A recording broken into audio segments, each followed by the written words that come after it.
આજે મસ્જિદે જાફરમાં કુરાન શરીફ મુકમ્મલ થઈને તમામ લોકો માટે બિરિયાનીની દાવત રાખવામાં આવી હતી. અસલામુ અલૈકુમ. આજનો મિનિમમ વખત 315. સવારમાં જાગી હાથ મોઢું ધોઈને 26માં રોજાની શેરી કરવા બેસી ગયો. લાસ્ટમાં પાણી પી રોજુ બાંધીને ફજરની નમાઝનો ટાઈમ થયો તો ઘરેથી જ વજુ કરી નાખ્યો ને આવી ગયો મસ્જિદે. ફજરની નમાઝ પડીને હું આવી ગયો ઘરે. સવારમાં જાગી નાઈ ધોઈ તૈયાર થઈને આવી ગયો બહાર. બ્લેકબેરીને લઈને નીકળી ગયો અને પહોંચી ગયો દેવળિયા માર્કેટિંગ યાર્ડમાં. હરાજીમાં જતા પહેલા મોઢાની સેફટી કરવી જરૂરી છે. લાલ અને સફેદ ડુંગળીની હરાજીમાં આવી શૂટિંગ કરી અપલોડિંગ કરી નીકળી ગયો ઘર તરફ અને પહોંચી ગયો મારા ઘરે.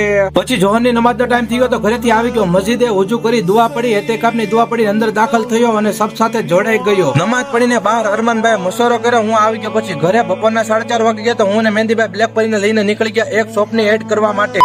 2 કલાક પછી શૂટનું કામકાજ પતાવી નીકળી ગયા ઇફતારી બજારમાં વસ્તુ લેવા માટે. ઇફતારની વસ્તુ લઈને નીકળી ગયા ઘર તરફ. ઘરે આવી વજુ બજુ બનાવીને અલ્લાહ પાસે દુઆ માંગી. રોજો ખોલવાનો સમય થઈ ગયો તો દુઆ પડી, ખજૂર ખાઈને રોજો ખોલી નાખ્યો અને લાસ્ટમાં અલ્લાહનો શુકર અદા કર્યો. મગરીબની નમાઝ પડીને હું આવી ગયો ઘરે.